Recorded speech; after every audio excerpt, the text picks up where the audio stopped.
In the summer of 1954, a scientist took 22 11-year-old boys to a camp in the middle of nowhere. The boys thought they were going on vacation. They were actually the subjects of an experiment designed to answer one disturbing question. How fast can you turn ordinary kids into enemies? The answer terrified everyone. But that's not even the strange part. The strange part is what happened the first time he tried it. The scientist was named Muzafer Sherif. The year was 1954. The place was Robbers Cave State Park, Oklahoma. And the answer to his question is one of the most famous experiments in all of psychology. Here's what he did. He took those 22 boys, all 11 years old, all from similar backgrounds, and split them into two groups. For the first week, neither group even knew the other existed. We'll call one boy on the first team Daniel. In 6 days, Daniel went from a normal kid to someone who would help raid another cabin in the dark. Each group built its own little world. They named themselves the Rattlers and the Eagles. They made flags. They made rules. They made inside jokes. They became a tribe. And tribes, it turns out, need something to push against. Then Sheriff let them discover each other. That was all it took. Just knowing the other group existed was enough.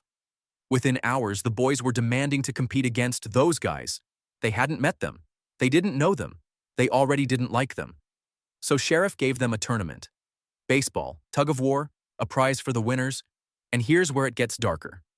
The competition didn't create the hostility, it just poured gasoline on it. The Eagles burned the Rattlers' flag. The Rattlers raided the Eagles' cabin at night, flipped beds, stole things. They made weapons, socks filled with rocks, 11-year-olds. 6 days earlier, total strangers. Now building weapons over a game of tug-of-war. And the part that should genuinely disturb you. The boys started describing their own group as brave and friendly, and the other group as sneaky and cowardly, even when the two groups did the exact same things. Your brain still does this. Tonight, every day. We'll get there. Now, here's the part that almost nobody who quotes this experiment knows. This wasn't the first time Sheriff tried it. A year earlier, in 1953, he ran almost the exact same study. And it completely failed. Because that time, the boys figured out something was wrong. They noticed the adults were nudging them toward conflict. They noticed they were being manipulated.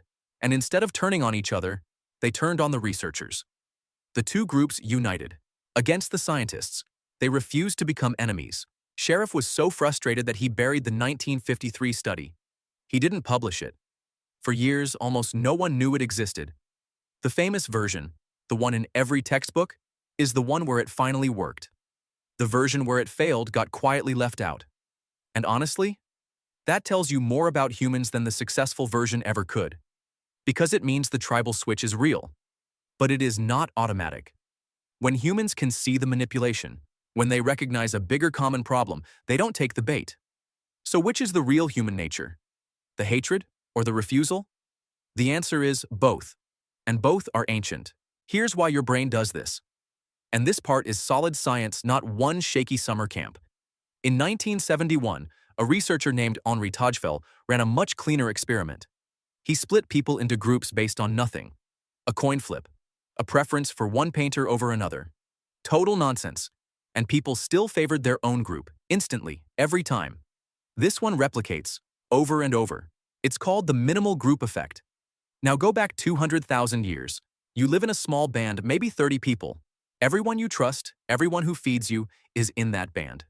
And when a strange group appears over the hill, the humans who instantly thought us versus them were more likely to survive than the ones who walked up to strangers smiling. Your brain still runs that program. Your ancestors' fear of the other tribe is the same circuit that fires when you talk about the other political party, the rival team, the other department at work. Your brain still thinks every stranger might be a raiding party. That's the alibi. You're not a bad person for feeling it. You're running Stone Age software in a world of 8 billion strangers. But Sheriff's experiment didn't end with the war.